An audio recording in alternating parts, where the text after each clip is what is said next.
नमस्कार जय जगन्नाथ मु सुभाष नायक आज पुणी थे आपको एक नूतन अध्याय को स्वागत जनाऊँ।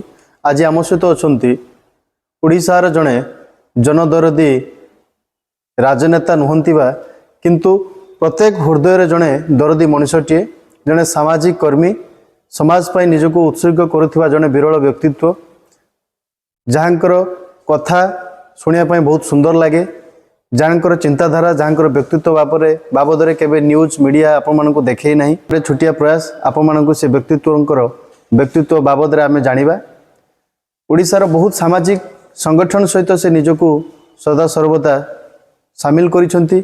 बहुत सामाजिक आंदोलन में निजको सबु बेले नेतृत्व नहीं आगक बढ़ी चली एभली जड़े व्यक्तित्व को आज आम अतिथि भाव में पाइछु श्रीयुक्त अरुण कुमार जेना महोदय को आज कार्यक्रम को अभिनंदन। नमस्कार आज्ञा नमस्कार सर आपंकर परिचय छोट संक्षिप्त भाव अरुण जेना जने सामाजिक कर्मी जन आंदोलन कर्मी आज्ञा समाज काम करते जड़े मनीष एवं विभिन्न गण आंदोलन सहित निजको संपृक्त करिछि। जमी जल जंगल पानी पवन मनीष जीवन जीविका मानविक अधिकार गणतांत्रिक अधिकार नहीं लड़ाई चली जो जनगणकर समस्या संगीन समस्या जीवन जीविकार समस्या मानविक समस्या गणतांत्रिक अधिकार क्षुण्ण होची से जगह आम जा छिड़ा होइछु व्यक्तिगत भाव समष्टिगत भाव सांगठनिक भाव। भाई आपनकर वर्तमान बयस केते? मोर बयस 61 61 सर भाई आप 61 वर्ष रे वर्तमान आपण एते जोश एते उत्साह सहित किभली भाव में लोक लगुंट आम देखीचु आपन अति निकट में आप बालेश्वर थे उपरी भुवनेश्वर कहीं राउरकेला कहीं संबलपुर कौन कौन जगह आप बहुत कम समय पहुँचते लोकों एते जोश एते उत्साह आप आसे कौट? उत्साह मो छात्र जीवन रू पाई मु पाठ पढ़ला बेले पाठ बही अपेक्षा गांधी नेताजी सुभाष बोस विवेकानंद बुद्ध को पढ़ी सुभाष बोस को भलिक पढ़ी विवेकानंद मोर आदर्श पुरुष आ मु पाखु से जदिव नहांती मु सशरी देखी ना विचार आदर्श अति मात्रा अनुप्राणित। शिक्षा अध्ययन केते पर्यंत? मु ग्रेजुएशन पास करी बालियापाल आंदोलन में संश्लिष्ट कली निजको ता भर मोर शांतिनिकेतन आसला पोस्ट ग्रेजुएशन मुझे गलिनी जेहेतु मत आंदोलन करने पड़ो मो भिटामाटी क्षेपणास्त्र घाटी विरुद्ध आंदोलन पाठ पढ़ा को नहीं अधा रखीनी मुझे पढ़ी किंतु मत इरेगुलर करदे पोस्ट ग्रेजुएट मु शांतिनिकेतन न पढ़ी ओडिया पीजी कली बणिबारे मत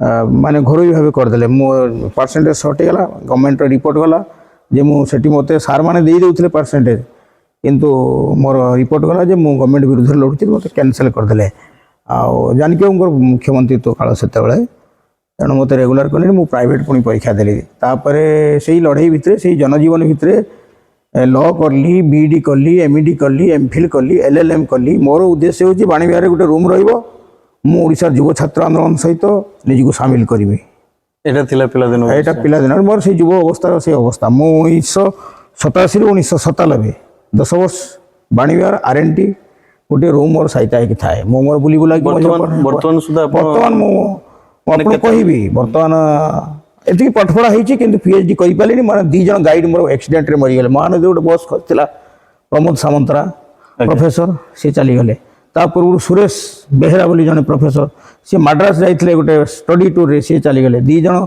गाइड मोर चलीगले से पीएचडी कली ना मोर बहुत इच्छा था गोटे पीएचडी करने ना ना छाड़ आम उपर कि पीएचडी है बर्तमान सुधा आप केतोटी सामाजिक संगठन सहित जड़ित अच्छा?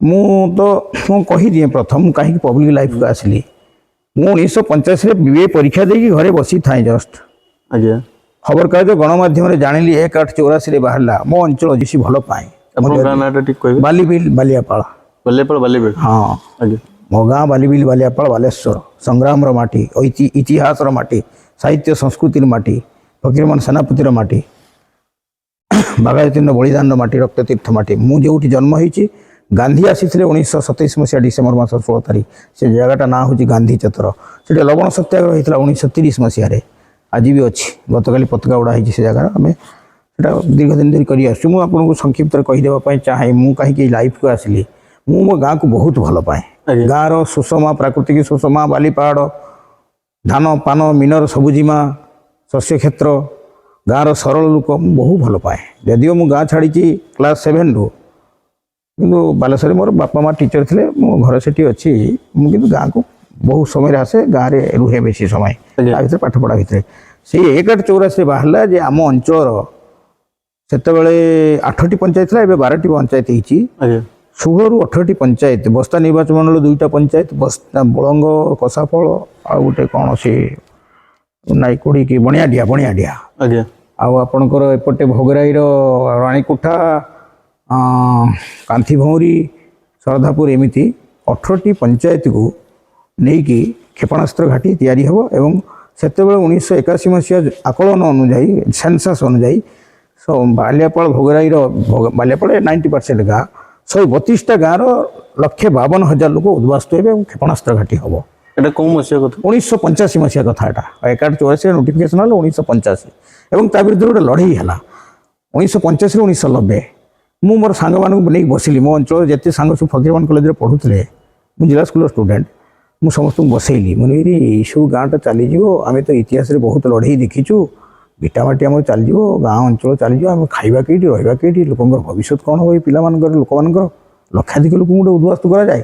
ସେତିକିବେଳେ ଆମ ଆଖି ଆଗରେ ନଜିର ହେଉଛି ବିସ୍ଥାପିତ ହେଇକି ଯେଉଁମାନେ ଲୋକ ଦୁଃଖରେ ରହିଛନ୍ତି, ସେମାନେ ମାନେ ନଗଦ ରେଙ୍ଗାଲି ଯୋଜନାରେ ଲୋକ ଉଦ୍ବାସ୍ତ ହୋଇଛନ୍ତି, ଇନ୍ଦ୍ରାବତୀରେ ଉଦ୍ବାସ୍ତ ହୋଇଛନ୍ତି, ହୀରାକୁଦର ଇତିହାସ ଆମ ଆଗରେ ଜଳ ଦେଖାଯାଉଛି, ନାଲକୋର। ସେ ଲୋକମାନେ ତାଙ୍କର ଜୀବନ ଜୀବିକା, ଭିଟାମାଟି, ଘରଦ୍ୱାର ହରିକି ଯେଉଁ ଦୁରାବସ୍ଥା ଭିତରେ ଗତି କରୁଥାନ୍ତି, କିଏ କେଉଁଠି ରହିଲେ, ମା ନାହିଁ ଯାହାର, ସାହା ନାହିଁ ତାହାର, ଯାହାର ଭିଟାମାଟି ନାହିଁ ତାର ପରିଚୟ ନାହିଁ, ଏ ଉଦ୍ବାସ୍ତିଆ ଆସିଛି କୁଆଡ଼େ ହଠାତ୍ ଯେଇଠି ଯାଇକି ରହିବ ପର ଗାଁରେ, ଏଇଭଳିଆ ଅବସ୍ଥା। ଯଦି ମା ନାହିଁ ଯାହାର, ସାହା ନାହିଁ ତାହାର ଭଳିଆ, ଯାହାର ବୁନିଆଦି ଭିଟାମାଟି ନଥାଏ, ଉଦ୍ବାସ୍ତୁ, ତାଙ୍କର କିଛି ପରିଚୟ ନଥାଏ, ବଞ୍ଚିବାର ସାହାରା ସାଧନ ନଥାଏ। ତେଣୁ ଇତିହାସର ଗୋଟେ ନିଷ୍ଠୁର ସତ୍ୟ, 267 ଗାଁ ଉଠିଥିଲା ହୀରାକୁଦରେ, ଆଜି ବି ସେମାନେ ଥଇତା ନେଇନାହାନ୍ତି।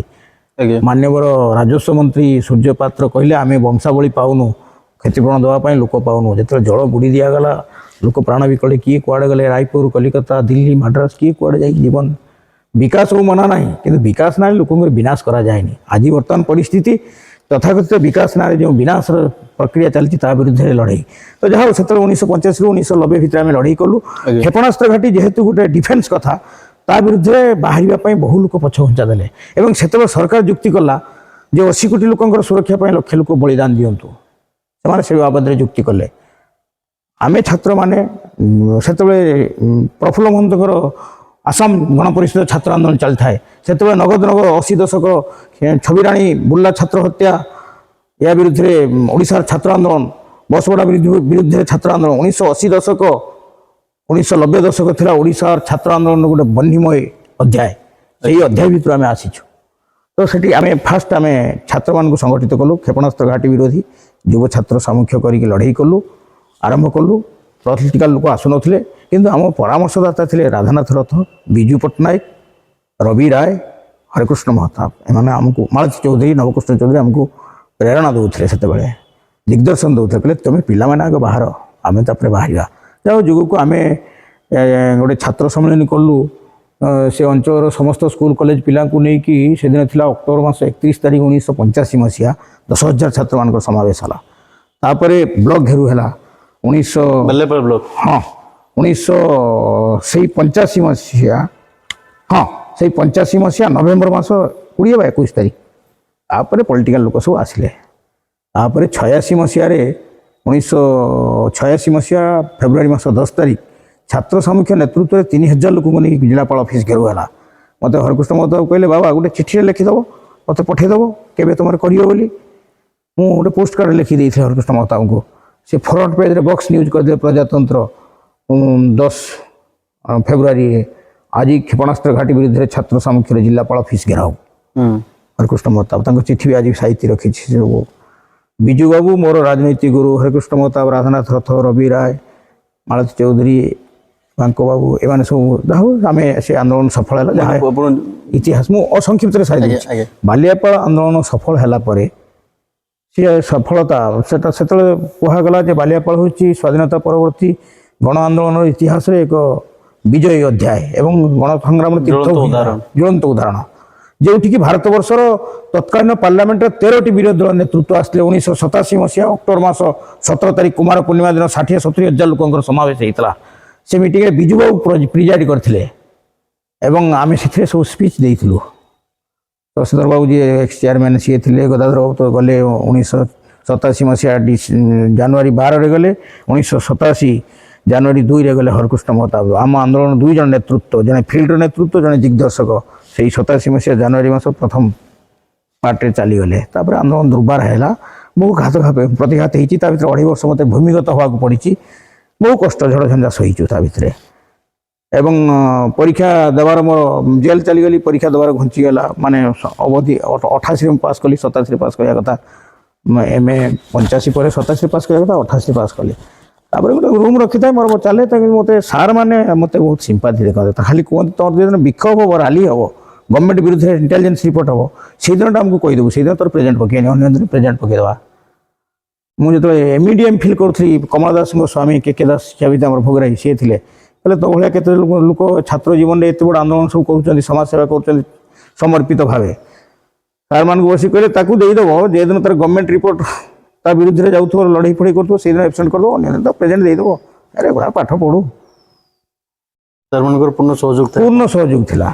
ତ ସେଦିନର ବାଲିଆପାଲ ଘାଟି ଆନ୍ଦୋଳନ ମୁଁ ସାଲ୍ୟୁଟ୍ ମାରିଛି ଜାନକୀ ବାବୁଙ୍କୁ। ବିଜୁବାବୁ ତ ମୋ ରାଜନୈତିକ ଗୁରୁ, ଗଦାଧର ସମରେନ୍ଦ୍ର କୁଣ୍ଡୁ, କିନ୍ତୁ ଜାନକୀ ବାବୁ ଏତେ ଦରଦୀ। ମୁଁ ତାଙ୍କୁ 1996 ମସିହା ଜୁଲାଇ ମାସ 18 ତାରିଖ କି ମନେ ପଡ଼ୁନି, ଯେଦିନ ରୂପସା ବ୍ରଡଗେଜ୍ ଲାଇନ୍ ଇନାଗୁରେଟ୍ ହେଲା, କେନ୍ଦ୍ର ରେଳମନ୍ତ୍ରୀ CK ଜାଫର ସରିଫ, ତତ୍କାଳୀନ ପାର୍ଲାମେଣ୍ଟ ମେମ୍ବର ବାଲେଶ୍ୱରର ମାନ୍ୟବର କାର୍ତ୍ତିକେଶ୍ୱର ପାତ୍ର, ମୋର ବଡ଼ ଭାଇ ବନ୍ଧୁ ଜାନକୀ ବାବୁ, ଅନ୍ୟାନ୍ୟ ସମସ୍ତ ନେତୃତ୍ୱ ଥାନ୍ତି। ବିଜୁବାବୁ ଆମେ ସେତେବେଳେ ଯୁବ ଛାତ୍ର ଜନତାର ବିଜୁବାବୁ ଓଡ଼ିଶାକୁ ରେଲୱେର ଆପାଥି ନେଇକି ତୁମେ କେନ୍ଦ୍ରମନ୍ତ୍ରୀ ଆସୁଛନ୍ତି, ସେଠି ଗୋଟେ ବିକ୍ଷୋଭ କର, କଳା ପତାକା ଦେଖାଅ। ମରିଗଲେଣି ମୋର ବଡ଼ ଭାଇ ପୂର୍ବତନ ସାଂସଦ ମୋହନ ଜେନା, ଏବେ ବିଧାୟକ, ପୂର୍ବତନ ବିଧାୟକ ଅଛନ୍ତି। ଅତୀତରେ ଛାତ୍ର ଜନତାରେ ଥିଲେ, ଏବେ ବିଜେପିରେ ଲଢ଼ିକି ହାରିଛନ୍ତି, କିନ୍ତୁ ପୂର୍ବତନ ବିଧାୟକ ପ୍ରିୟଦର୍ଶୀ ମିଶ୍ର, ସୁଶାନ୍ତ ବରାଳ, ମୁଁ ଆମେ 4 ଦିନ ଯାଇ କଳା ପତାକା ଦେଖେଇଲୁ। ମିଟିଂ ଜଷ୍ଟ ଆରମ୍ଭ ହେବ, କଳା ପତାକା ଦେଖି ମୋହନ ବାବୁଙ୍କୁ କେହି ଜାଣିନାହାନ୍ତି, ମୋହନ ବାବୁ ମାଡ଼ ଖାଇଗଲେ। ସୁଶାନ୍ତ ବରାଳ, ମୁଁ, ଆମ 2 ଜଣଙ୍କୁ ଗିରଫ କରିକି ପୋଲିସ ସେଠୁ ନେଇଗଲା। ମୋର ହରମନ ଦାସ ଯିଏ DSP ଥିଲେ, ସେ ଚାଲିଗଲେଣି, ସ୍ୱର୍ଗ ହେଇଗଲେଣି, ସେ ମୋତେ କୁଣ୍ଢେଇ ନେଲେ। ତାପରେ ଆମେ ଜେଲ୍ ଗଲୁ, କିନ୍ତୁ ପରେ ଖବର ପାଇଲୁ ଜାନକୀ ବାବୁ ସେ ଏଠୁ ଗଲା ପରେ ସନ୍ଧ୍ୟାରେ କହିଗଲେ ନରସିଂହ ମହାପାତ୍ର, ସେତେବେଳେ କଲେକ୍ଟର ଥାନ୍ତି, ଆରେ ନରସିଂହ ସେ ଭଲ ପିଲାମାନେ, ତାଙ୍କୁ କୋର୍ଟ ଫରୱାର୍ଡ଼ କରିବନି, PR ବଣ୍ଡରେ ଛାଡ଼ିଦେବୁ। ରାତି 8ଟା ବେଳେ ଆମକୁ ଛାଡ଼ିଦେଲେ। এটা ହେଲା ସେଇ ଜୁଲାଇ ମାସ। ଜଷ୍ଟ ସେପ୍ଟେମ୍ବର ମାସ 10 ତାରିଖ ବାଘାଯତୀନ ଫଙ୍କସନରେ ମୁଁ ଗେଷ୍ଟ ଥାଏ, କଲେକ୍ଟର ଗେଷ୍ଟ ଥାଏ। କଲେକ୍ଟର ମୋତେ ପଛରୁ କହିଲେ, ତୁ ଗୋଟେ ମୋତେ ହଇରାଣ ପକେଇଦେଲୁ, ଜାଣିକି ମୋତେ ଗାଳି ଗୁଳା ଦେଲେ। ତୁ ପୁରା ସେଇ ଯେଦିନ ତୁ କଳା ପତାକା ଦେଖେଇବୁ, ତା ଆଗ ଦିନ ମୋ ପାଖକୁ ଆସିଥିଲୁ, କ'ଣ ଗୋଟେ ସମସ୍ୟା ନେଇକି ଆଲୋଚନା କରୁଛୁ। ମୁଁ ଆଉ ତୁ କଳା ପତାକା ଦେଖିବାର ଯୋଜନା ଥିଲା, ଯଦି ମୋତେ କହିଲୁ ସନ୍ଧ୍ୟାରେ, ମୁଁ ତ ସେଇଠି ଗିରଫ କରିକି ପେପର ହାଇଲାଇଟ୍ ହେଇଥାନ୍ତା। ମୋତେ ଜାଣିକି ଗାଳି ଗୁଳା ଦେଲେ। ମୁଁ ସାର୍ ଶୁଣନ୍ତୁ ଗୋଟେ କଥା, ମୁଁ ତ ଆପଣଙ୍କ ପାଖରୁ ରାତି 8ଟା 8:30 ବେଳେ ଫେରିଲି। ସେଇଦିନ ରାତି 12ଟା ବେଳେ ଫୋନ୍ ଆସିଲା ଭୁବନେଶ୍ୱରରୁ, ସେତେବେଳେ ମୋବାଇଲ ନଥାଏ। ମୁଁ କହୁଛି ଏଇଟା 1996 ମସିହା କଥା କହୁଛି।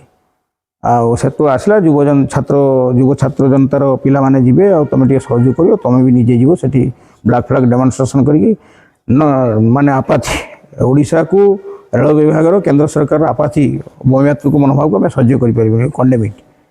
ଆଉ ଭାଇ ଆସିଲା, ମୁଁ ତ ଗଲି, ଆଉ ଭୋରୁ ସବୁ ପଳେଇଗଲୁ ବାଘାରେ, ଯାଇକି ରୂପସା ବୁଲିକି ତ ଏଇଟା କଲୁ। ଆଉ କହନି ଜାଣିକି ମୋତେ ଗାଳି ଦେଲେ, ତ ଭଲ ପିଲାଟା ଏମିତି କ'ଣ କରିଦେଲା। ହଉ ଠିକ୍ ଅଛି, ତାଙ୍କୁ ଛାଡ଼ିଦେବ, ଭଲ ପିଲା ସେମାନେ ସବୁ। This was the history. Narasingha Mahapatra collector ଥିଲେ। ଏନିୱେ ବାଲିଆପାଳ ଆନ୍ଦୋଳନ ସରିଲା ପରେ ଆମେ ସେତେବେଳେ ପୁଣି ଗୋପାଳପୁରରେ ଟାଟା 4ଟା ପଞ୍ଚାୟତକୁ ଉଦ୍ବାସ୍ତୁ କରିକି, ସେଇ ଧାନପାନ ମିନର କିଆ ଫୁଲର ଇଲାକାକୁ ଉଦ୍ବାସ୍ତୁ କରିକି,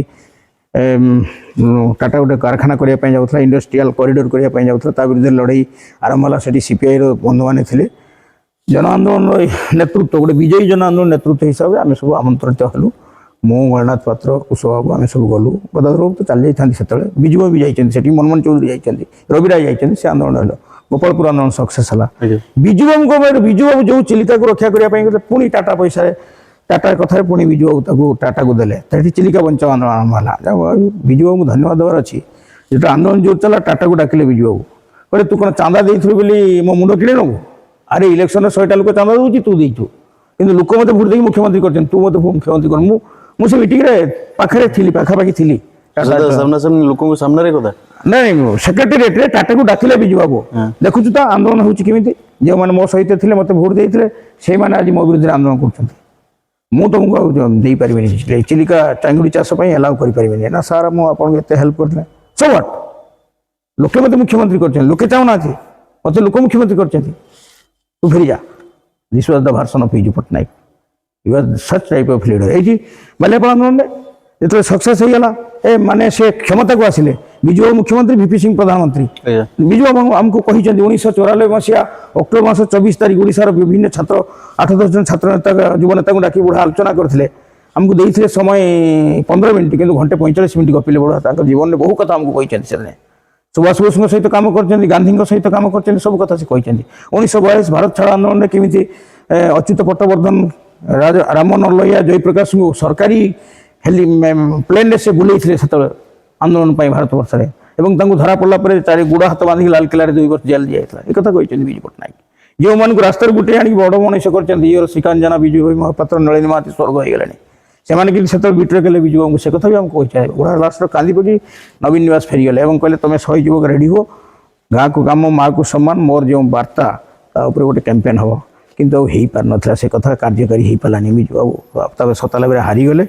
ଏନିୱେ ମୁଁ କହୁଥିଲି ଏ କଥାଟା, ବାଲିଆପାଳ ଘାଟି ହଁ ବାଲିଆପାଳ ଘାଟି ଆନ୍ଦୋଳନ ଦିନେ ବିଜୁ ବାବୁ ସେଇ ବସିକି ସେଇ କଥା ସମୟରେ କହିଲେ, ଆରେ ସେ କ'ଣ ହେଲା କି ମୁଁ ଦିନେ ଯାଉଥିଲି ଦିଲ୍ଲୀ, ସେତିକିବେଳେ କାଲାମ DRDOର ଇଞ୍ଜିନିୟର, କ୍ଷେପଣାସ୍ତ୍ର ଇଞ୍ଜିନିୟର କାଲାମ ଯାଉଥିଲେ। ଆରେ Kalam I am in searching of you, give me a project report, there is is there any alternative place instead of Baliapal?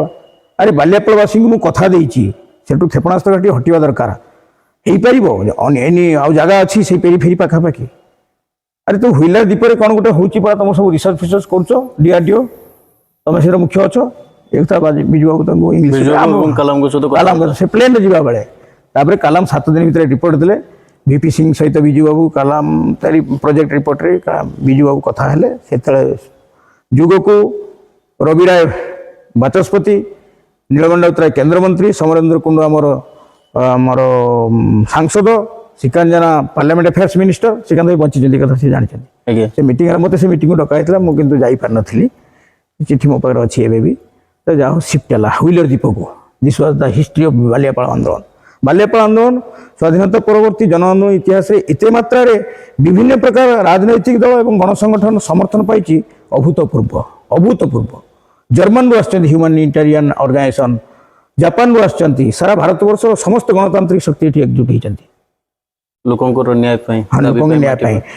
ସେଟା ଯୁକ୍ତି ବିଜୁ ବାବୁ ଦେଲେ, ଯୁକ୍ତି ଦେଲେ, ସାରି ଦେଉଛି ଗୋଟେ ସେକେଣ୍ଡରେ, ଯେ ଚୀନ, ଜାପାନ, ଆମେରିକା, ରୁଷିଆ, ଜର୍ମାନ ଯେମାନେ ସବୁ କ୍ଷେପଣାସ୍ତ୍ର ଘାଟି କରିଛନ୍ତି ଭେକାଣ୍ଟ ଲ୍ୟାଣ୍ଡ, ମରୁଭୂମି ଦ୍ୱୀପପୁଞ୍ଜରେ କରିଛନ୍ତି, ତମେ ଏତେ ବଡ଼ ମଲ୍ଟିଗ୍ରେନେରୀ ଲ୍ୟାଣ୍ଡଟାକୁ କାହିଁକି ନଷ୍ଟ କରୁଛ? ଯାଉ ରାଜୀବ ଗାନ୍ଧୀଙ୍କୁ ଆଜି ମୁଁ ଧନ୍ୟବାଦ ଦେଉଛି, ଯେତେବେଳେ 1986 ମସିହା ମାର୍ଚ୍ଚ ମାସ 15 ତାରିଖ 20 ଜଣ ପ୍ରତିନିଧି ଦଳ ଆମେ ଭେଟିବା ପାଇଁ ଗଲୁ ପାର୍ଲାମେଣ୍ଟ ଭବନରେ ରାଜୀବ ଗାନ୍ଧୀଙ୍କୁ, ସ୍ୱର୍ଗତ ପ୍ରଧାନମନ୍ତ୍ରୀ। ତା ପୂର୍ବରୁ ଡାକିଥିଲେ ରାଜୀବ ଗାନ୍ଧୀ, ହରକୃଷ୍ଣ ମହତାବ, ରବି ରାୟ, ବିଜୁ ବାବୁ, ନୀଳମଣି ରାଉତରାୟ, ଏ 4 ଜଣ ଗଲେନି। ସେମାନେ ଭିଜୁଆଲାଇଜ୍ କରିନେଲେ they are the statesman, freedom fighter, veteran leader. ସେମାନେ କହିଲେ ନା, ଏ କଥାବାର୍ତ୍ତାଟା ବିଶେଷ କିଛି ଆଗେଇବନି, ତମେ ପିଲାମାନେ ଯାଅ। ଏମାନେ ଟିକଟ ଫେରିଦେଲେ, ମହତାବ, ବିଜୁ ବାବୁ ଟିକଟ ଫେରିଦେଲେ। ଆମେ ସବୁ ଗଲୁ। ମଧୁ ଦଣ୍ଡବତୀ ଥାନ୍ତି ପାର୍ଲାମେଣ୍ଟ ବିରୋଧୀ ଦଳ ନେତା, ଗଦାଧର ଗିରି, ସମରେନ୍ଦ୍ର କୁଣ୍ଡୁ, ଜୟପାଲ ରେଡ୍ଡି, ସେ ବି ଗଲେଣି କେନ୍ଦ୍ରମନ୍ତ୍ରୀ ପୂର୍ବତନ। ତାଙ୍କ ନେତୃତ୍ୱରେ ଆମେ 20 ଜଣ ଏଠିକୁ ଯାଇଥିଲୁ। ଏବେ ଅଛନ୍ତି ଶଶୀବାବୁ ବଞ୍ଚିଛନ୍ତି, ଦୁର୍ଜୟ ପାତ୍ର ଅଛନ୍ତି, ଅନ୍ତନାଗ ଅଛନ୍ତି, ମୁଁ, ଆମେ ସବୁ 20 ଜଣ ପ୍ରତିନିଧି ଯାଇଥିଲୁ। ରାଜୀବ ଗାନ୍ଧୀ ଆମକୁ 5 ମିନିଟ୍ ସମୟ ଦେଇଥିଲେ, କିନ୍ତୁ 25 ମିନିଟ୍ ଗପିଲେ। ଭଗବାନ ଦତ୍ତ, ଭଗବାନ ବିଶ୍ୱାଳ ସବୁ ଫ୍ରିଡମ୍ ଫାଇଟର ଆମ ସହିତ ଯାଇଥିଲେ। ଯେତେବେଳେ ସବୁ କଥା ବର୍ଣ୍ଣନା କଲୁ, राजीव गांधी कहले दंडवती जी भाई यहाँ इतना आबादी है, इतना हरियाली है, यहाँ तो क्षेपणास्त्र घाटी नहीं होना चाहिए, लेकिन मेरे पास तो जानकारी है ये सारी वैकेंट लैंड है, आबादी नहीं, इतना गंभीर की बात है। भगवान दत्त कांदी पगले, बाबूजी सबर कीजिए, हम है ना प्राइम मिनिस्टर, जरूर कुछ अल्टरनेटिव होगा, आप लोग जाए। मुझे कहने प्रधानमंत्री जी हम मर मिटेंगे, लेकिन हमारा मट्टी माँ को नहीं छोड़ेंगे। अरे बेटा सबर करो, जरूर कुछ कंसिडर होगा। This was the version of Rajiv Gandhi. Rajiv Gandhi. हाँ, ये तो बाल्यापल आंदोलन इतिहास गला। तापरे चिलिका बंचाओ आंदोलन, आमर चिंगुड़ी चाष विरोधी आंदोलन, उपकूल बंचाओ आंदोलन, समस्त परिवेश प्रकृति जमी जल जंगल लड़ई 1985 1950 2025 40 वर्ष धरी जनजीवन भितर रही आसुँ। जो मैंने समाजसेवी कहते मुझे से कथाटा मुझे ग्रहण कैनि। समाज सेवा कौन? समाज तुमको तैयारी कला, शिक्षित कला, मनीष कला, संस्कार देला, तुम व्यक्तित्व को गढ़ेला। तुम समाज सेवा कौन कर? तुम समाज जन कर्मी। आई एम नॉट ए समाजसेवी, आई एम ए सामाजिक कर्मी, I am a social activist. समाज गोटे विराट जिनस। गुंडीची मूषा भाया गुंडीची मूषा भाया हाँ गुंडीची मूषा भाया जी पाइबा करवा।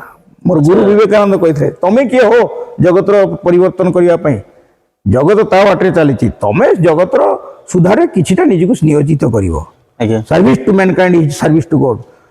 दे who lives for others they live, rest are live like dead. जो मैंने अन्य पाई बंचती से माने ही जीवित, बाकी माने बंची थाई मृत। यहाँ this was the version of Vivekananda. और विवेकानंद वैप्लविक चेतना रे भारतवर्षर समस्त स्वाधीनता संग्रामी समस्त विप्लवी माने उद्बुद्ध होते इतिहास यहाँ अच्छे। अच्छा अरुण भाई, से दिन बाल्यापाल घाटी आंदोलन और आज सुवर्णरेखा पोर्ट आंदोलन या भीतर केते फरक आप देखुछन्ती? फरक निश्चित अच्छी ये से आम सरकार विरुद्ध लड़ुलु।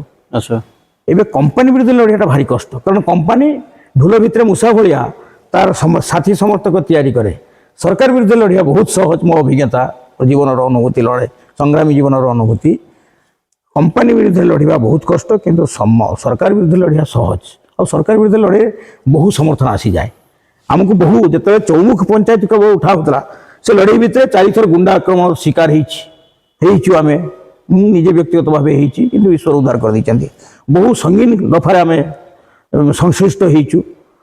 एटा थला 2008 रु 2019 तक 19 रु बंदर को भित्ति कर पेट्रोकेमिकल आसीगला 6टा पंचायत कथा नोटिस आसीगला और 4टा पंचायत डगराटा को से ह्यूज माने हाइट रखिते किंतु आम प्रथम कहीचु जे यही सब बंदर एवं बंदर भित्तिक प्रकल्प हेले चौमुख डगरा भली गोटे घन जनाकीर्ण शस्य श्यामल धान पान पंचायत चली एवं बंदर हेले कलकारखाना हेले जो धूली धुआं वर्ज्य वस्तु हम ये दक्षिण बेल्टर ये समस्त समुद्र कूलिया पंचायत आ चाषबास हो पार ना।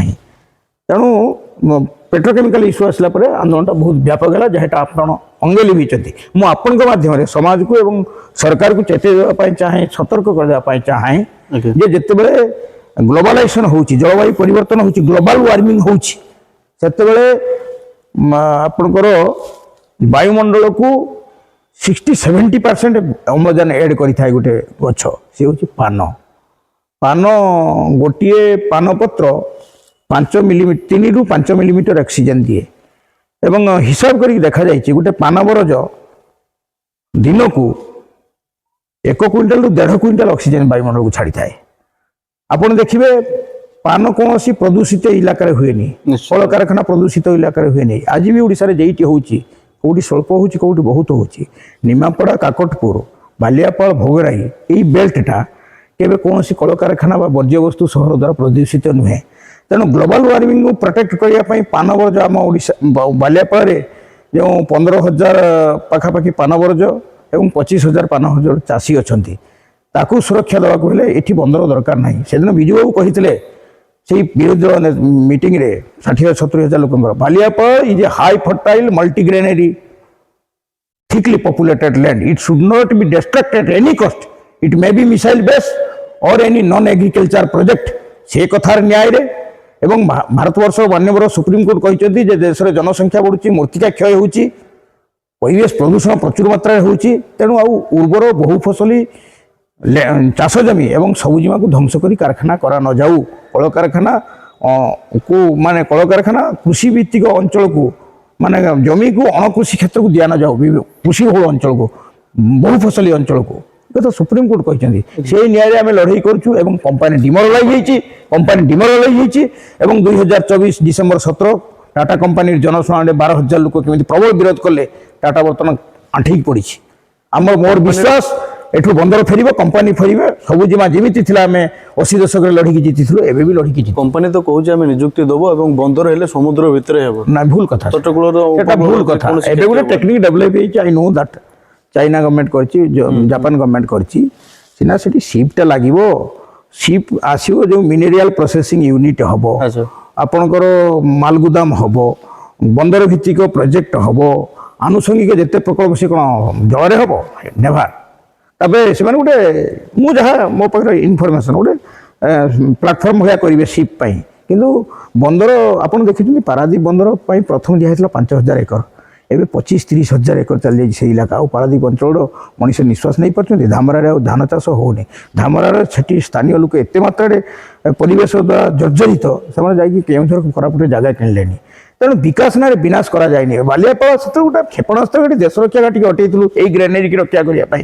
ଏଇ ଥିକଲି ପପୁଲେଟେଡ୍ ଲ୍ୟାଣ୍ଡକୁ ରକ୍ଷା କରିବା କ'ଣ ଦରକାର ଅଛି 3ଟା ବନ୍ଦର ଅଛି ଧାମରା ଗୋପାଳପୁର ପାରାଦୀପ ତାର କାର୍ଗୋ କାପାସିଟି ଯେତିକି ତାକୁ ମିଟ୍ କରିପାରୁନ ଏଠି କାହିଁକି ଦରକାର ଏର ଅଲ୍ଟରନେଟିଭ ପ୍ଲେସ୍ ଅଛି ନା ନାହିଁ ହଁ ଅଲ୍ଟରନେଟିଭ ଅଛି ସେକଣ୍ଡରେ ଅଛି କିନ୍ତୁ ଆପଣ ଜାଣିଥାନ୍ତୁ ମୋଗଲ ପିରିୟଡ଼ ପରେ ବ୍ରିଟିଶ ଗଭର୍ଣ୍ଣମେଣ୍ଟ ଜଷ୍ଟ ଆସିଥାଏ ସେତେବେଳେ ପିପିଲି ବନ୍ଦର ବନ୍ଦ ହେଇଗଲା କାହିଁକିନା ଏଇଟା ପୁତିଲା ସେଇଥିପାଇଁ ସେମାନେ ହୁଗୁଳିରେ କଲେ ଆଚ୍ଛା ଏଠି ମୋ ପାଖରେ କିଛି ତଥ୍ୟ ଅଛି ମୁଁ ଜାଣେନି କେତେଟା ସତ୍ୟ ଏଇଟା ଏଇଠୁ ଚୌମୁଖ ସୁବର୍ଣ୍ଣରେଖା ମାଣଠୁ 150ରୁ 200 କିଲୋମିଟର ଭିତରେ 2ଟା ପାହାଡ଼ ଅଛି ସେ ପାହାଡ଼ରେ ସେତେବେଳେ ପାଲଟଣା ଜାହାଜ ଭାଙ୍ଗିଲା ପାଲଟଣା ଜାହାଜ ଭାଙ୍ଗେନି ଏଇ ଯେଉଁ ସେଟା ଧୀରେକି ରହିଯିବ ଏଇଠୁ ଫୋର୍ସଫୁଲି ଯେଉଁ ବଡ଼ ବଡ଼ ଷ୍ଟିମର ଜାହାଜ ବ୍ରିଟିଶ ବାଲାଙ୍କର ସେଟା ଭାଙ୍ଗିଲା ଏବଂ ସେ ବୁଡ଼ିଲା ସେଠି ଆପଣ ଜନଶ୍ରୁତି ବାପ ଦାଦା ଆମର ଶୁଣିଥିବେ ବ୍ରିଟିଶ ଜାହାଜ ବୁଡ଼ିଲା ସେଥିପାଇଁ ଏଠି ବନ୍ଦର ବନ୍ଦ ହେଲା ଆଚ୍ଛା ଏଠି ଟେକ୍ନିକାଲି ଫିଜିବିଲିଟି ନାହିଁ ଏମାନେ ପଇସା ଦେଇକି ଏଠିକି ଯେଉଁମାନେ କ୍ଷମତାରେ ଅଛନ୍ତି ନେତୃତ୍ୱ ସବୁ ବର୍ତ୍ତମାନ ଜାଣିଛନ୍ତି ଆପଣ ମାଟି ବିକି ଦେଶ ଚାଲିଛି ଏଟା ଜାଣିଛନ୍ତି ନା ନାହିଁ ଦିସ୍ ଇଜ୍ ଦ ସିଚୁଏସନ୍ କେଉଁଠି ବନ୍ଦର ପାଇଁ ଜାଗା ଦେବା କେଉଁଠି କାରଖାନା ପାଇଁ ଜାଗା ଦେବା କେଉଁଠି ମାନେ ଯେଉଁଟା ଜଳର ଉତ୍ସ ନଦୀର ଯେଟା ଉତ୍ସ ତାକୁ ଏମାନେ ଦେଇ ଦେଉଛନ୍ତି ବକ୍ସାଇଟ୍ କାରଖାନାକୁ ବିକାଶ ହବ କେମିତି ବିକାଶ ମାନେ ନୁହେଁ ଯେ ଖଣି ତାଡ଼ିକି ଜଙ୍ଗଲ କାଟିକି ବିକାଶ ସମନ୍ୱିତ ବିକାଶ ହେବା ଦରକାର ସରକାର ଏତେ ରିଜିଡ୍ କାହିଁକି ଯେ ସରକାର ରିଜିଡ୍ ସରକାର ଗ୍ଲୋବାଲାଇଜେସନ ପରେ ସରକାର ମୁଣ୍ଡ ବିକିଛି ସରକାର କର୍ପୋରେଟ ହାଉସ୍ ପାଖରେ ସରକାର ମୁଣ୍ଡ ବିକିଛି କାହିଁକି ମୋର ଜୟପ୍ରକାଶଙ୍କ କଥା ମନେ ପଡୁଛି ଇଭେନ୍ ବିଜୁ ବାବୁ ଆମେ ଦେଖିଛୁ ଆଖି ଆଗରେ ଲୋକଙ୍କ ପାଖରୁ ପଇସା ନେଇକି ରାଜନୀତି ଦଳ ଲଢ଼ିବ ତାହେଲେ ଲୋକଙ୍କ କଥା କହିବ ଲୋକଙ୍କ ବାବଦରେ ଆଇନ ପାସ୍ ହେବ ବିଧାନସଭାରେ ପାର୍ଲାମେଣ୍ଟରେ ତମେ ଯଦି ପୁଞ୍ଜିପତି ଠିକାଦାର କୋଟିପତି ପାଖରୁ ପଇସା ନେଇକି ନିର୍ବାଚନ ଲଢ଼ିବ ତାଙ୍କ ବାବଦରେ ତମେ ଆଇନ ଆଣିବ ତାଙ୍କୁ କେମିତି ସୁହାଇବା ଭଳିଆ ପ୍ରୋଜେକ୍ଟ ଆଣିବ ଏଇ ହେଇଛି ବର୍ତ୍ତମାନ ମୁଁ ଆପଣଙ୍କୁ ଜଣାଇବା ପାଇଁ ଚାହୁଁଛି ଗତକାଲି ସ୍ୱାଧୀନତା ଦିବସ ଗଲା ହଁ ଗତକାଲି ସ୍ୱାଧୀନତା ଦିବସ 79ତମ ସ୍ୱାଧୀନତା ଦିବସ ଓଡ଼ିଶାର 4ଟି ବନ୍ଦରକୁ ସୁବର୍ଣ୍ଣରେଖା ବନ୍ଦର ମଧ୍ୟ ତା ଭିତରେ ନାମ ଅଛି ଯୋଉଟା ଆଗାମୀ ଦିନରେ କାର୍ଯ୍ୟକାରୀ ହେବ ହଁ ମୁଁ ଜାଣିଛି ଆପଣଙ୍କ କହିବା ଅନୁଯାୟୀ କିଛି ଦିନ ପୂର୍ବରୁ ସମସ୍ତେ ଆମେ ଜାଣିଛୁ ଯେ ବନ୍ଦର ବିରୁଦ୍ଧ ଜନଶୁଣାଣି ହେଇଛି ତା ବାବଦରେ କୌଣସି ରିପୋର୍ଟ ବର୍ତ୍ତମାନ ସୁଦ୍ଧା ଗଭର୍ଣ୍ଣମେଣ୍ଟ ସେଥିପାଇଁ ତ ଜୁନ୍ 10ରେ ସମାବେଶ କଲୁ ନେତାଜୀ ସୁଭାଷ ବୋଷଙ୍କ ନାତି ଆସିଥିଲେ ଡିକ୍ଲେୟାର ହୋଇ ନାହିଁ ପୁଣି ସରକାର ନିଜେ ମୁଖ୍ୟମନ୍ତ୍ରୀ ସରକାର ତ ଡେଲି ବିଧାନସଭାରେ କହୁଛନ୍ତି ସୁବର୍ଣ୍ଣରେଖା କାମ ଆଗେଇ ଚାଲିଛି ସେଠି ଇଞ୍ଚେ ବି ଜମି ବନ୍ଦର କମ୍ପାନୀ ଦଖଲ କରିଛି ଆପଣ କୁହନ୍ତୁ ଆଚ୍ଛା ଆନୁଷଙ୍ଗିକ ରେଳ ପାଇଁ ଆଉ ରାସ୍ତା ପାଇଁ କିଛି ଜମି ଦଖଲ କରିଛନ୍ତି ମଇଦାନକୁ ଆସ ଲଢ଼େଇ ହବ ଗଣତାନ୍ତ୍ରିକ ଉପାୟରେ ଲଢ଼େଇ ହବ ଗାନ୍ଧୀ ମହାତ୍ମା ଯେଉଁ କଥା ଆମକୁ ଶିଖେଇ ଦେଇଛନ୍ତି ସେଇ ଲାଇନରେ ଲଢ଼େଇ ଅଞ୍ଚଳ ଲୋକ ସମ୍ପୂର୍ଣ୍ଣ ଭାବରେ ଆପଣଙ୍କ ସପକ୍ଷରେ ଅଛନ୍ତି ପୁରା ଦମରେ ଅଛନ୍ତି ଆପଣ ଦେଖିଛନ୍ତି 2019ରୁ ଦେଖିଛନ୍ତି ସମସ୍ତ ଆନ୍ଦୋଳନ କମ୍ପାନୀର କହିବା କଥା ଯେ ଆମେ କମ୍ପାନୀ ଯଦି ଜୋର ଜବରଦସ୍ତ କରେ ଜମି ଆମେ ନାଇଁ କିଣି ସାରିଲୁଣି ସିଏ ସେମିତି ଆପଣ ସେ କଥାକୁ ହେଲେ କମ୍ପାନୀ 925 ଏକର ଦେଇଛନ୍ତି ତାଙ୍କର 2000 ଏକର ଜମି ଜନଶୁଣାଣିଟା ହୁଏ 1000 ଏକର ଜମି ଉପରେ ଏଠି ସେମାନେ 1800ରୁ 2000 ଏକର ନେବେ ସେଇ ପାହାড়ি ପାବଦରେ ଜନଶୁଣାଣି ହେଇଛି କିନ୍ତୁ ତା ପୂର୍ବରୁ ତାଙ୍କର ମୁଥରମଣ 2011ରେ 2014ରେ 2016ରେ ଆମେ ବାଲିଆପାଳରେ ଗୋଟେ ବନ୍ଦର କରିବୁ 10,000 ଏକର ନେବୁ ଭୋଗରାଇ ବାଲିଆପାଳରେ ବିରୋଧ କଲା ପରେ ତାପରେ କହିଲେ 8,000 ଏକର ତାପରେ ବିରୋଧ କଲା ପରେ କହିଲେ 6,000 ଏକର ତାପରେ ବିରୋଧ କଲା ପରେ କହିଲେ 4,000 ଏକର ତାପରେ ବିରୋଧ କଲା ପରେ କହିଲେ ନାଇଁ ଆମେ 2,000 ଏକର ଭିତରେ ନେବୁ ଏବେ କହୁଛନ୍ତି 925 ଏକର ନା 625 ଏକର ଗଭର୍ଣ୍ଣମେଣ୍ଟ ଲ୍ୟାଣ୍ଡଟା ଦେଇଛନ୍ତି ଲ୍ୟାଣ୍ଡ ତ ଦେଇଛ ଦଖଲ କରତେ ଯାଅ ସେଇଠି ମୁକାବିଲା ହବ ତମ ସହିତ ଆମର ଏଇଟା ତ ଖଣ୍ଡେ ପକି ପାରିନ 8 ମସିହାରୁ ଲଢ଼େଇ ଚାଲିଛି ବନ୍ଦର ବିରୁଦ୍ଧରେ ଆଜି 17 ବର୍ଷ ହେଲା ଜାଣିବା ପାଇଁ ଚାହୁଁଛି ଚମୁକ ପଞ୍ଚାୟତରୁ ଆପଣଙ୍କର ଦକ୍ଷିଣ ଅଞ୍ଚଳ ବାଲିଆପାଳର ଦକ୍ଷିଣ ଅଞ୍ଚଳ ଯେଉଁ 5ଟି ପଞ୍ଚାୟତ ରହୁଛି ସେଠି ବହୁତ ଲୋକଙ୍କର ଯେଉଁ ଜାଗା ଅଛି ଜମି ଅଛି ସେଟା ତାଙ୍କ ନାଁରେ ନାହିଁ ସାର୍ ନା ସେଟା ମୁଁ ଜାଣିଛି ସରକାରୀ ଜାଗା ସେଇ କଥା ତ ରାଜୀବ ଗାନ୍ଧୀ କହିଲେ ନା ଆଚ୍ଛା ମାନେ ଶୁଣ କଣ ହେଇଛି କି ମାନେ ଜମି ଶୁଣ ସରକାରୀ ଜାଗାକୁ ଆମେ ହଡପୁର ରଖୁ ନାଇଁ ସରକାରୀ ଜାଗା ହୁଇ ସରକାର ବ୍ରିଟିଶ ଗଭର୍ଣ୍ଣମେଣ୍ଟ ଶାସନ କରୁଥିଲା ତା ପୂର୍ବରୁ ଜମି ଲୋକଙ୍କର ଥିଲା ରାଜା ଯୋଡ଼ା ଜମିଦାର ଅମଳ ଥିଲା ବ୍ରିଟିଶ ଆସିଲା ପରେ ସ୍ୱାଧୀନ ହେଲା ଦେଶ ସ୍ୱାଧୀନ ହେଲା ପରେ ସେତେବେଳେ ସମ୍ବିଧାନରେ କୁହାଗଲା ମୌଳିକ ଭାବେ ସମ୍ବିଧାନ ଯାହା ମୌଳିକ ଆଭିମୁଖ୍ୟ ଏ ଦେଶରେ ଯିଏ ଜନ୍ମିଛି ତାର ରହିବାର ବଞ୍ଚିବାର ଖାଇବାର ଅଧିକାର ଅଛି ଏଇଟା ଆପଣଙ୍କର ଜାଣିଥାନ୍ତୁ ସରସଙ୍କା ପୋଖରୀ 200 ବର୍ଷ ତଳେ ସମୁଦ୍ର ସେଠି ଥିଲା ଯେତେବେଳେ ସେଠି ଖୋଳାଗଲା ସେ ପୋଖରୀ राजा राजुड़ा आमर बोधे 500 वर्ष तलर पोखरी सेठी शंख बाहला शामुका बाहला समुद्र सेठी थिला आज भी मोगल साम्राज्यर जलस्वर इतिहास पढ़े हिमांशु नंदी समुद्र छाड़ी छाड़ी जाऊँगी एवं भी छाड़ुची जिते जमी बाहर लोके दखल कर ये लोक कई जर्मान जापान ऑस्ट्रेलिया अमेरिका आसना या बाप थे घुस बाप थे घुस बाप थे सी अच्छा एवं जमी से जमी सब शस्य संभाल कर देश दुनिया को बचुच्च असुविधा कौन है सरकार तो कहुई आम संविधान में कहगला जे जंगल जमी 4 डिसमिल जेकोसी भूमिहीन को 4 डिसमिल 10 डिसमिल बासस्थान दब पुणी भी प्रोविजन अच्छी तार बचापी आपातत गोटे एकर 2 एकर देव 2.5 एकर जमी दब एवं भी तो आदिवासी इलाकार 2.5 एकर जंगल जमी दिया होती भी तेणु जो जमी पड़ी से रत्नगर्भा जमी से चाष उपयोग हम लोक रही कारखाना हवा उचित नुहे बंदर कौन दरकार मुझे कहली पर आपको 3टा बंदर बर्तमान कार्गो कैपेसिटी मीट कर पारनी आउ गोटे कौन दरकार सुवर्णरेखा बंदर मोर कहे कथा कंपनी कहूची जे आमे नियुक्ति दबु परिवार पिछा जन को दिन आपण लड़ाई भितर मोर 40 वर्ष लड़ाई भितर मो अभिज्ञता मु कहूची एटा को आपण टेस्ट करी देखिबे कृषि अर्थनीति चिरकाल सार्वजनीन प्रकृति और परिवेश सहायक जीव जगत रक्षक तथाकथित शिल्प अर्थनीति स्वल्पकाल सर्वग्रासी प्रकृति और परिवेश विनाशक जीव जगतर घातक जानकी बाबू अमल 1000 दिन 1000 शिल्प 200 खंड कारखाना होता आम बालेश्वर फेरी आज अच्छी से कारखाना अच्छा पिला माने छोटे होती आज भी शिक्षित पिला पान बर्जर खटुंट से आराम रही आज युवक मैंने चाष प्रति कहीं विमुख होती यहाँ हूँ आजिकार शिक्षा आजिकार दुनिया हालचाल युवक तो इच्छा अच्छे आम जब बंदर हुए आम कंपनी चाकरी करूँ एसी रूम बंदर हो बोली धामरा बंदर हो जो है 10,000 लोग चाकरी पाए बहुत रिनिम पिटा है खबर कागज केते पाइले 275 जन 275 रु 250 हेले बाहर कंपानी बाहर राज्यर बाकी 25 जन नेता मानकर शुण मुझे कहूँ परीक्षा कर देख लियो एवं जिते जहाज लगुच कि लेबर लगुंट के 1300 1800 1500 से 90% 80% बाहर बंदर कंपानी केवे चाहेनी लोकाल पिला रुहतु लोकाल पिला रही यूनियन करेंगे धपाबाजी करेंगे स्वर उत्तोलन करेंगे इनजस्टिस विरुद्ध एक्सप्लोइटेशन विरुद्ध तेणु लोकाल पिला को रखिए से आखि आगे बुड़ीगला स्पिनिंग मिल जदि बाहर पिला था आम 900 पिला ये दाना पाई बुड़ीगला आ यूनियन बाजी कले किसी नेता राति दिन चांदा उठिले से भरत भाई अच्छे ना मोर मुझे जानी अच्छा बोधे से मत कहते पहला केते चांदा देवु एटा लस भी चली तथा मेकअप हो जाता आज 9 मसीह स्पिनिंग मिल बंद घाटी मैं क्षेपणास्त्र घाटी लड़ाई बेले होता आम तो विरोध कल विजय करे कारखाना हो तो चंडा गुड़ा किसी तुम दूरदृष्टि ना घाटी तो विरोध कर मुझे तो विरोध कर कारखाना हो छुआ कम पाइबे आम सब नीरव रही हाँ ठीक अच्छे आपन जो कहते आउ तेणु ये सब इतिहास अच्छी चाकरी पाइबे किए चाकरी पाइबे साधा मैट्रिक पास पिला आई पास पिला आई फेल पिला 3rd ग्रेड पिला कौन चाकरी पाइबे से टेक्निकल पिला दरकार आजिकल पूरा ऑटोमेटिक से बंदर तार इस्तार लिखी जे आम ऑटोमेटाइजेशन और कंप्यूटराइजेशन करूँ कम सब तो मेसीन कर अंचल पिला नियुक्ति पाइबे प्रश्न उठुनी ये पान दुकान कह कि चपरासी हम पियन रही ऑफिसर घरे दरुआन हम यही स्वाभिमान सहित बची पान वर्ज अच्छी धान चाष अच्छी चिनाबादाम अच्छी 6 मास खटिदेलु 4 मास खटिदेलु धान आसला पान वर्ज सप्ताह को थे गलु वर्ज को बस आराम अच्छा हाँ बड़ कथा हूँ सब कथा मनीष पेट पाटना जीवन जीविका कथा छाड़ दियो पृथ्वी वायुमंडल को ग्लोबलाइजेशन भली ग्लोबल वार्मिंग भली विपत्ति रक्षा करने पान चाषर को सुरक्षा दरकार आज गुटका खाई छुआ कैंसर मरुँच पान खाइले कि कैंसर हुए से सब आयुर्वेदिक जिनस अच्छी तेणु पान वर्ज जिते पान गछ जिते रक्सीजेन से मिल आप पान वर्ज भितर पशुंट के जाते देखिए एसी मूल्य लगे एसी जी अच्छे आहरी 7 गुण से तेणु ये गोटे पान बेलटा को नष्ट करने उचित नुहे एवं सरकार जो कंपानी कथार बचस्कर गोटे पान वर्जर केते लोक नियुक्ति पाउछन्ती ये बाबा रे 50 जन भितर परोक्ष प्रत्यक्ष परोक्ष 50 जन दाना पाँच ठुकरी वाला पाँच पान नाचा वाला पाँच पान सटिंग करिया वाला पाँच माटी दवा वाला पाँच आउ पान उल्हेवा वाला पाँच पान भांगा वाला पाँच मिनिमम जनकर रोजगार केते होची पान वर्जरे वर्ष को लोक रोजगार पड़े जनकर गोटे मिनिमम पान वर्जरे 2-3 लाख पड़े 2-3 लाख हाँ केते हजार पान वर्ज अच्छे उत्तर वाले पल्ले दक्षिण वाले पल्ले हाँ 10,000 12,000 पान वर्ज अच्छी ମାନେ ଗୋଟିଏ ବାନ ବର୍ଜ୍ୟରୁ ଯଦି 50 ରୁ 60 ଜଣ ଲୋକ ନିଯୁକ୍ତି ପାଆନ୍ତି ପରୋକ୍ଷରେ ପରୋକ୍ଷରେ ହଉ ବା ପ୍ରତ୍ୟକ୍ଷରେ ପ୍ରତ୍ୟକ୍ଷରେ 5-7 ଜଣ ପାଉଛନ୍ତି ପ୍ରତ୍ୟକ୍ଷରେ।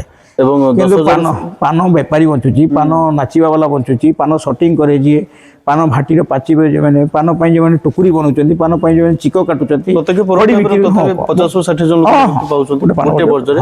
12,000 10-12,000 ପାଖାପାଖି ବର୍ଜ୍ୟ ପାନ ଅଛି। ବର୍ଜ୍ୟ ଅଛି।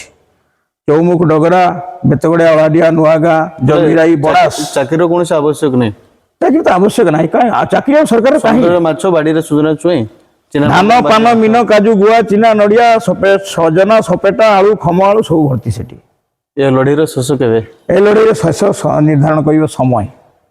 ମୁଁ ଜାଣିନି ବିଜୟ ପର୍ଯ୍ୟନ୍ତ ମୋ ଜୀବନ ଥିବ କି ନାହିଁ, କିନ୍ତୁ ଏ ଲମ୍ବା ଲଢ଼େଇ ଚାଲିବ। କର୍ପୋରେଟ ହାଉସ ବିରୁଦ୍ଧରେ ଲଢ଼େଇ ଚାଲିବ। ଏବେ ଆପଣଙ୍କ ବ୍ୟକ୍ତିଗତ ଜୀବନକୁ ଆସିବା, ଆପଣ ଏମିତି ସବୁବେଳେ ଯାଉଛନ୍ତି ନିର୍ବାଚନ ମାନେ ଲଢେଇ କରୁଛନ୍ତି, ଆନ୍ଦୋଳନ ଭାଗ ମୋର କିଛି ଆପଣଙ୍କ ପର୍ସନାଲ ଚଳାଚଳ ଆଡମାयर, କେମିତି? ମୋର କିଛି ପର୍ସନାଲ ଆଡମାୟର ଅଛନ୍ତି, ମୋର କିଛି ଶୁଭେଚ୍ଛୁ ଅଛନ୍ତି, ବନ୍ଧୁ ଅଛନ୍ତି, ସେମାନେ ସହଯୋଗ କରନ୍ତି। ତମ ଭାଉଜ ଦରମାର 50% ନେଇ ଆସେ, ଏଇ ଚାଲିଛି। ଭାଇ ପାଖରୁ ଆଣେ। ଭାଉଜ କଣ କରନ୍ତି? ଜଣେ ଶିକ୍ଷୟିତ୍ରୀ, ଆଉ ଆପଣଙ୍କର ସନ୍ତାନ? ପୁଅଟେ ଅଛି। ଜୀବନରେ ଆଉ କଣ ଲକ୍ଷ୍ୟ ଅଛି ଆପଣଙ୍କର? କୌଣସି ମହତ ଲକ୍ଷ୍ୟ ଆଦର୍ଶକୁ ନେଇ ସ୍ୱପ୍ନ ଦେଖିବା ମୋର ଜୀବନ କେବେ ସଂଗ୍ରାମ। ପଦବୀ ପଦପଦବୀ ପାଇଁ ଅତୀତରେ ଆଶା ଥିଲା, କିନ୍ତୁ ଆଜିର ଯେଉଁ ପରିସ୍ଥିତି ହେଇଛି, ନିର୍ବାଚନ ରାଜନୀତି, କ୍ଷମତା ରାଜନୀତି, ଆମ ଭଳି ସଂଗ୍ରାମୀ ସଚ୍ଚୋଟ ମଣିଷ ପାଇଁ ସ୍ଥାନ ନାହିଁ। ଥିଲେ ବିଜୁ ବାବୁ ଜାନକୀ ବାବୁ ଥାନ୍ତେ, ନୀଳମଣ୍ଡ ରାୟ ଭଳିଆ ଲୋକ ଥାନ୍ତେ, ସେ ସବୁ ପଲିଟିକାଲ ଲିଡର ଆଉ ନାହାନ୍ତି। ଅବଶ୍ୟ ଭକ୍ତ ବାବୁ ମୋର ବଡ଼ ଭାଇ ଜଣେ, ସେ ମାନେ ଲଢ଼େଇ ଭିତରୁ ଆସିଛନ୍ତି, ସେ ଯେ କ୍ରାନ୍ତିକାରୀ, ସେ ଜାଣିଛନ୍ତି ଅରୁଣ ଜେନା କିଏ ଜାଣିଛନ୍ତି। ଆମେ କଳାହାଣ୍ଡି ବେଦାନ୍ତ ବିରୁଦ୍ଧରେ ଲଢ଼ିଛୁ, ବେଦାନ୍ତ ପୁରୀ ବେଦାନ୍ତ ବିଶ୍ୱବିଦ୍ୟାଳୟ ବିରୁଦ୍ଧରେ ସିଏ ମୁଁ ଶ୍ରୀକାଞ୍ଜନ ଆମେ ଆଗରେ ଚାଲିଛୁ ପୁରୀରୁ ଭୁବନେଶ୍ୱର। ସେଟା ହେଇଥିଲା ବୋଧେ 2013-14 ମସିହା। ଆଗାମୀ ଦିନରେ ନିର୍ବାଚିତ ହେବା ପାଇଁ ଲକ୍ଷ୍ୟ ଅଛି କି? ସମୟ ସୁଯୋଗ ଆସିଲେ କିଏ ତାକୁ ଏଡ଼େଇ ଦେବ କି? କିନ୍ତୁ ମୁଁ ଚାହେଁ ସମାଜ ପାଇଁ କାମ କରି କରି ଚାଲିଯିବି। ମୁଁ ଚାଲିଗଲା ପରେ ବି ସମାଜ ଜାଣୁ ଯେ ହଁ ଗୋଟେ ମଣିଷଟେ ଥିଲା, ଆଉ କିଛି ମୋର ଲୋଡ଼ା ନାହିଁ। ଜୀବନରେ ବହୁ ସୁଖ ସମ୍ପଦ, ବହୁ ଚାକିରି ଛାଡ଼ିଛି, ବହୁ ତ୍ୟାଗ କରିଛି। ତ୍ୟାଗ ହିଁ ମୋର ସମ୍ପତ୍ତି, ସଚ୍ଚୋଟତା ହିଁ ମୋର ସମ୍ପତ୍ତି। ଆଉ ସେତିକି ପାଥେୟ କରି ଚାଲିଛି। ଈଶ୍ୱର ଯେତେ ପର୍ଯ୍ୟନ୍ତ ଶକ୍ତି ଦେଇଥିବେ ଦେହରେ କାମ କରିଥିବେ। ସୁନ୍ଦର ଯେତିକି ଅନ୍ଧାର ସେତିକି, ଏଇ ଯେ ଗହନ ବନ, ଚାଲିବି ଚାଲିବି ନ ପଡ଼ିବି ଥକି, ଆଗକୁ ପଡ଼ିଛି ପଥ ବହୁ ଦୂର, ଆହୁରି କେତେ ଯେ ବାକି, ଚାଲିବି ଚାଲିବି ନ ପଡ଼ିବି ଥକି, ମୁଦିବା ଆଗରୁ ଆଖି। ସୁନ୍ଦର ତ ଏଇଠି ଗୋଟେ ଅଛି କବିତାଟାରେ। ଆଜ୍ଞା, ଚାଲିଥିବା ଯେତେ ପର୍ଯ୍ୟନ୍ତ ଶକ୍ତି ଥିବ ଚାଲିବା। ଆପଣ ଗୋଟେ ଯୁବକ, ପିଲାଦିନରୁ ଯୁବକ ଅବସ୍ଥାରୁ ଆଜି ମାନେ ବୟସର ଅପରାହ୍ନ ହଁ, ସମୟରେ ବୟସର ପହଞ୍ଚିଲେଣି। ଅପରାହ୍ନରେ ପହଞ୍ଚିଲି। ମୋର ବନ୍ଧୁମାନେ ସବୁ ଆଜିର କୋଠା ବାଡ଼ି, ସମାଜର ଗାଡ଼ି ଘୋଡ଼ା। ଯୁବକମାନଙ୍କୁ ଆପଣ ଶେଷରେ କଣ ବାର୍ତ୍ତା ଦେବା ପାଇଁ ଚାହୁଁଛନ୍ତି? ଅମଡ଼ାକୁ ମାଡ଼ି ଚାଲ, ଅମଡ଼ାକୁ ମାଡ଼ି ଚାଲ, ନିଜକୁ ଚ୍ୟାଲେଞ୍ଜକୁ ଫେସ୍ କର, ତାହେଲେ ବଡ଼ ମଣିଷ ହେବ। ଆଉ କ୍ଳିବତ୍ୱ, ମୋର ବିବେକାନନ୍ଦଙ୍କର ଗୋଟେ କଥା ମନେ ପଡ଼େ। କୁହନ୍ତୁ। ଭାରତବର୍ଷ ଯୁବକ, ଉଚ୍ଚଶିକ୍ଷିତ ଯୁବକ, ତୁମମାନଙ୍କର ମହତ ଲକ୍ଷ୍ୟ କ'ଣ? ବଢ଼ି ବଢ଼ି ଗୋଟେ କିରାଣୀ ହେବ, ନହେଲେ ଗୋଟେ ଧୂର୍ତ୍ତ ଓକିଲ ହେବ। ଛି, ଏଇ କଥା ହେଇକି କ'ଣ ତୁମେ ଦେଶମାତୃକାର ମୁହଁ ଉଜ୍ଜଳ କରିପାରିବ? ଦେଶକୁ ଗୁଲାମୀରୁ ମୁକ୍ତ କରିପାରିବ? ନିଜର ସଂକୀର୍ଣ୍ଣ ଗଣ୍ଡି ଭିତରୁ ବାହାରି ଆସ। ଦେଖ ଦୁନିଆ କେମିତି ଆଗେଇ ଚାଲିଛି, ଚୀନ ଜାପାନ। ଆଉ ତମେ ଆସ, ବାହାରି ଆସିକି ସମାଜ ପାଇଁ କାମ କର। ଦେଶ ମାତୃକା ଚାହିଁଛି, ମାନେ ପରାଧୀନତାର ଗୁଲାମୀ ଭିତରେ ଦେଶ ଅଛି, ତା ପାଇଁ କିଛି କାମ କର। ଯେଉଁ ସମାଜ ତୁମକୁ ମଣିଷ ତିଆରି କରିଛି, ସେ ସମାଜ ପାଇଁ କିଛି କାମ କର। ନହେଲେ ଏମିତି ହଁ, ନହେଲେ I salute Vivekananda, I salute Subhash Bose. ମୁଁ ଥରେ ଗୋଟେ ମିଟିଂରେ କହିଥିଲି, ଲାଷ୍ଟ କରିଦେଉଛି। Swami Vivekananda was Ramakrishna. Sri Ramakrishna was nothing. भूल कहली। Swami Vivekananda was nothing. He was a modern manifestation of Sri Ramakrishna. Vivekananda कहीं नुहंती, से रामकृष्णंकर गोटे आधुनिक परिप्रकाश। एवं Subhash Bose was nothing, he was a revolutionary manifestation of Vivekananda. Vivekananda तो बंची 1902 रे अस्त्र धरते। से कही गोटे जगार, मु भूली जाऊँ, लिखी एथर। जड़े ब्रिटिश वाला पचारे, ब्रिटिश रे पचारे, अमेरिका पचारे, तुम देशर स्वाधीनता आंदोलन एत बारंबार होती, विद्रोह कहीं विफल है ना? विफल ये आम नेता सेनापति नेता माने पछरे रही सैन्यबाहिनी कहे आगे चल निरापद दूरत्व निजक रखिथे, किंतु फ्रंट रे रहा दरकार।